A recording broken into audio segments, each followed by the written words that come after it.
Hello friend, बहुत बहुत स्वागत है एक बार फिर से आप सभी का हमारे यूट्यूब चैनल में। और दोस्तों, आज हम बात करेंगे IBPS क्लर्क नोटिफिकेशन 2020 के बारे में बात करने वाले हैं। जैसा कि आप सभी को पता है कि ग्रामीण बैंक का जो है क्लर्क का PO का वैकेंसीज आ चुका है, नोटिफिकेशन आउट हो चुका है।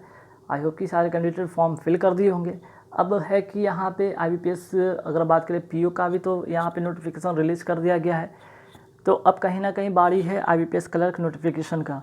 तो IBPS क्लर्क नोटिफिकेशन की अगर बात करें तो बहुत सारे ऐसे कैंडिडेट भी जो होते हैं कि IBPS की अगर हम बात करें तो PO को बहुत कैंडिडेट लोग इग्नोर करते हैं, ठीक है, नहीं फॉर्म भरते हैं।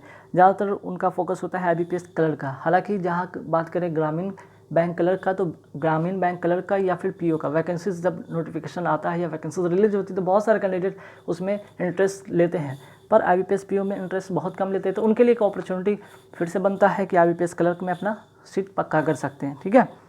तो आइए यहाँ पे बात करेंगे कि इसमें टोटल वैकेंसीज क्या है, ऑनलाइन कब से होगा, एग्ज़ाम डेट क्या क्या होंगे, मेंस पेपर कब होगा, प्रीलिम्स में क्या पूछे जाते हैं, मेंस में क्या पूछे जाते हैं, उसका क्या फॉर्मेट है, क्या स्ट्रक्चर, सारी चीज़ के बारे में हम डिस्कस करेंगे। तो सबसे पहले हम बात करेंगे टोटल वैकेंसीज़ की।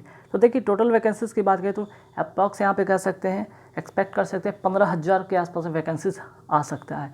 अगर बात करें पिछले साल का, तो पिछले साल की वैकेंसीज लगभग 12,000 के करीब रहा था। तो इस बार थोड़े से जो है यहाँ पे वैकेंसीज थोड़े ज़्यादा देखने को बन सकते हैं, ठीक है, लगभग 15,000 के आसपास में। कहीं ना कहीं जितना पिछले साल था उसी के आसपास में या उससे थोड़े से अधिक के वैकेंसीज देखने को बन सकता है। अब रहा ऑनलाइन कब से स्टार्ट होगा, तो देखिए 7 सितंबर के बाद या 7 सितंबर से या 7 सितंबर के बाद, ठीक है। आफ्टर 7 सितंबर के बाद इसकी जो है यहाँ पे आफ्टर 7 सितंबर के बाद इसकी जो है नोटिफिकेशन रिलीज देखने को बन सकता है। आप सभी कैंडिडेट इस फॉर्म को फिल कर पाएंगे जो एलिजिबल हैं एज और उनके जो एजुकेशन क्वालिफिकेशन को फुलफिल पूरा करते हैं, तो ठीक है। अब रहा बात एग्ज़ाम डेट जो है प्रीलिम्स की बात हो रहा है। एग्ज़ाम डेट कौन कौन से तारीख में, 12, 13, 19 और 12, 13, 19 3 डेट में इसका पेपर होने वाला है दिसंबर 2020 में, ठीक है। वही बात करते हैं मेंस पेपर कब होगा, तो 24 जनवरी 2021 को मीन्स 2021 में इसका पेपर होगा, जनवरी में 24 तारीख को। और फाइनल रिजल्ट की अगर हम बात करते हैं तो 1 अप्रैल 2021 को इसका फाइनल रिजल्ट डिक्लेयर होगा, ठीक है। अब आते हैं, जब इन सारी चीज़ के बारे में आपको पता चलेगा कि बेटा टोटल वैकेंसीज हमें पता चल गया, ऑनलाइन कब से है, एग्जाम डेट कब है, मेंस पेपर कब है, फाइनल रिजल्ट कब तक डिक्लेयर होता है, इन सारी चीज़ के बाद सबसे इंपॉर्टेंट चीज़ होता है एज, ठीक है। आपकी एज कितनी होनी चाहिए, आपकी एज होनी चाहिए 20 से 28 साल, ठीक है। मिनिमम 20 और मैक्सिमम 28 साल होने चाहिए।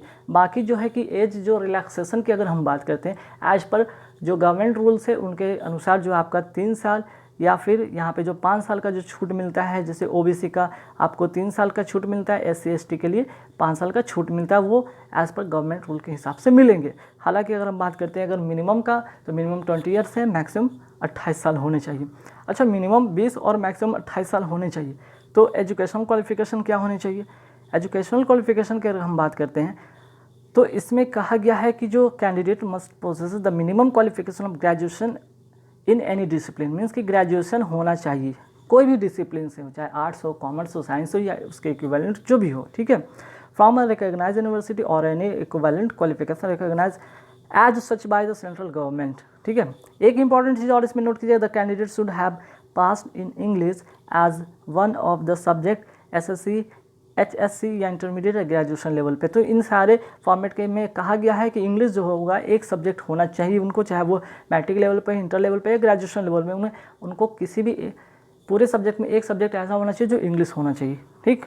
चलिए, अब बात किया इंपॉर्टेंट क्या है, यहाँ से इंपॉर्टेंट चीज़ होता है कि भाई the recruitment process of IBPS clerk occurs in 2 phases, 2 phase में इसका पेपर होता है। एक तो प्रीलिम्स होता है, दूसरा मेंस होता है। इंटरव्यू की बात करें तो यहाँ पे इंटरव्यू नहीं है, ठीक है। टोटल वेटेज पे होता है, टोटल आपके फाइनल मेरिट लिस्ट के आधार पे बनता है आपका फाइनल रिजल्ट। तो आइए अब सबसे पहले हम बात करेंगे प्रीलिम्स के बारे में बात करेंगे, ठीक है। प्रीलिम्स एग्ज़ाम में आखिर क्या क्या पूछा जाता है और इसके जो स्ट्रक्चर क्या है, कि इसमें जो मिनिमम जो कट ऑफ कितने लाने होते हैं, मीन्स कि मिनिमम जो आपका कट ऑफ क्या हो सकता है उसके बारे में बात करेंगे। तो सबसे पहले हम देखेंगे यहाँ पे 3 सब्जेक्ट पूछा जाता है, English language, numerical ability, reasoning ability, ठीक है। नंबर ऑफ क्वेश्चन की बात करें 30 क्वेश्चन इंग्लिश से, 35 क्वेश्चन न्यूमेरिकल एबिलिटी से, रीजनिंग एबिलिटी से 35, कुल मिलाकर 100 क्वेश्चन होते हैं, 100 मार्क्स के लिए होते हैं। मैक्सिमम मार्क्स भी होते हैं 30, 35 के एवरेज में, एक इंपॉर्टेंट चीज़ है कि 20 मिनट्स हर सेक्शन के लिए मिलेगा, ठीक है। मीन्स कि 20 मिनट्स जैसे ही होते हैं ये सेक्शन आप यहाँ पे ऑटोमेटिक क्लोज हो जाएगा, सेकंड सेशन शुरू हो जाएगा, ये भी 20 मिनट तक चलेगा, फिर से थर्ड सेशन शुरू होगा, 20 मिनट चलेगा। मीन्स कुल मिलाकर 1 घंटा, ठीक है, 1 घंटा यहाँ पे समय मिलेंगे, कंपोजिट टाइम ऑफ 1 आवर्स, ठीक है, जिसमें कि 20-20 मिनट का यहाँ पे आपको समय दिया जाएगा। क्लियर। चलिए अब इसके बाद इम्पॉर्टेंट क्या बनता है, इम्पॉर्टेंट ये है कि डिटेल्स ऑफ प्रीलिमिनरी एग्जामिनेशंस को हर लोग जानना चाहते हैं। भाई प्रीलिम्स का पेपर मैंने दिया तो भाई उसमें कितना कम लाना होता है, कितना मिनिमम कट ऑफ जाना चाहिए। 3 सेक्शन की बात करते हैं, इंग्लिश, न्यूमेरिकल एबिलिटी, रीजनिंग में। तो देखिए जैसे कि मैक्सिमम उसको 30 का होता है, 30 का होता है और 35 का होता है, ठीक है। इंग्लिश 30, सॉरी यहाँ पे एक चीज़ छूट गया, 35 था, ठीक है ना, यहाँ पे आप 35 कर लेंगे, 30 हो गया, यहाँ पे 35 कर लेंगे, ठीक है। मीन्स 30, 35, 35। तो भाई इसमें क्या क्या होता है, मिनिमम जो कट ऑफ था, अगर हम बात करें ये प्रीवियस ईयर का है, ठीक है, ये 2019 का। यहाँ पे मैं एक एग्जांपल सेट करके आपको दिखाया कि देखिए भाई जो जनरल कैटेगरी से जो था यहाँ पे मिनिमम कट ऑफ कितना रहता है, cut off score for provisional short listing और online main examination for online for general. तो 30 में से कितना लाना होता है मिनिमम, 8.25। अगर 8.25 से या उससे ज़्यादा ले आते हैं इसमें आप क्वालिफाई कर जाते हैं। न्यूमेरिकल एबिलिटी में 7.75 से एबव ले आते हैं, उससे कम में तो आपका कोई बात नहीं, यहाँ पे आप फेल कर जाओगे, मीन्स कि आप डिस्क्वालीफाई कर जाओगे यहाँ पे। लेकिन 7.75 मिनिमम और मैक्सिमम आपको लाना ही लाना है, ठीक है। वही रीजनिंग एबिलिटी की बात करें तो 7.50 मीन्स कि ये मिनिमम कट ऑफ है, ठीक है, ये मिनिमम कट ऑफ है जिसमें कि हर सेक्शन में आपको ये क्लियर करना होगा, उसके बाद जितने मैक्सिमम स्कोर चाहिए आपको लाने होते हैं, ठीक है। तब बात ये होता है कि सिर्फ आपके यहाँ पे अगर 8, 7, 15, 7 कितना हो गया 22, लगभग 24-25 नंबर के आसपास में, तो इससे बात नहीं बनेगा, ये तो मिनिमम है, लेकिन मैक्सिमम आपको करना होगा। तो आइए यहाँ पे प्रीलिम्स एग्ज़ाम के बारे में कुछ डिस्कस करते हैं कि प्रीवियस ईयर का जो था कट ऑफ जनरल कैटेगरी का कितना गया, तो इसके बारे में यहाँ पे डिस्कस करते हैं। जैसे आंध्र प्रदेश का देखें 66.25 गया था, असम का 63, बिहार का 65, चंडीगढ़ का 71, ठीक है। वही बात करते हैं दिल्ली का, तो दिल्ली का 71.75 गया था, गोवा का 67, गुजरात का 27 सबसे कम, ठीक है, मिनिमम, हरियाणा का 68.50, हिमाचल प्रदेश का 62.25। वही बात करते हैं झारखंड का 73, कर्नाटका का जो है 53.25, सेकंड जो है यहाँ पे मिनिमम कह सकते हैं, ठीक है। केरला का बात करें तो 73.5, मध्य प्रदेश का 70, बात करें महाराष्ट्र का 61.50, ओडिशा का 71.50, पंजाब का 66.25, राजस्थान का 71.25। वही बात करते हैं तमिलनाडु का तो 57.75, तेलंगाना का 61 और उत्तर प्रदेश का 68.25। तो अभी मैंने बात किया था कि मिनिमम कट ऑफ, ठीक है, मिनिमम जो कट ऑफ था लगभग 24 के आसपास था, लेकिन यहाँ पे आपको मैक्सिमम करने होंगे। मैक्सिमम कितने करने होंगे यहाँ पे, लगभग 70। अगर आप कुछ जैसे कि कुछ स्टेट जैसे कि यूपी कर ले, हरियाणा कर ले, दिल्ली कर ले, बिहार कर ले, एमपी कर ले, तो वहाँ पे लगभग आपको 70 ला लेंगे। कुछ स्टेट की हम बात करते हैं जहाँ पे आपको 50 से 60 में भी बात बन जाएगा, लेकिन कुछ स्टेट ऐसे हैं जहाँ पे 70 से 75 के आसपास में लाने होंगे। और ये जो 50-60 का जो है यहाँ पे आप देख सकते, जैसे तमिलनाडु हो गया, तेलंगाना हो गया, ठीक है, इन सब स्टेट में कुछ ऐसे स्टेट है जहाँ पे आपको कम कट में भी बात बन जाएगी, ठीक है। जैसा कि आपको यहाँ पे कट ऑफ में बताया गया, जैसे कि आपको तेलंगाना हो गया, तमिलनाडु हो गया, ठीक है। वही बात करते हैं आगे बढ़ के देखते हैं, जैसे कर्नाटका हो गया, ठीक है, गुजरात हो गया, तो इन सारे जो स्टेट हैं इसमें कम कट ऑफ में भी बात बन जाएगा। वही बात करते हैं उत्तराखंड का, तो उत्तराखंड का जो कट ऑफ गया था 76, वेस्ट बंगाल का 70.75 गया था। तो ये रहा प्रीलिम्स का, ठीक है।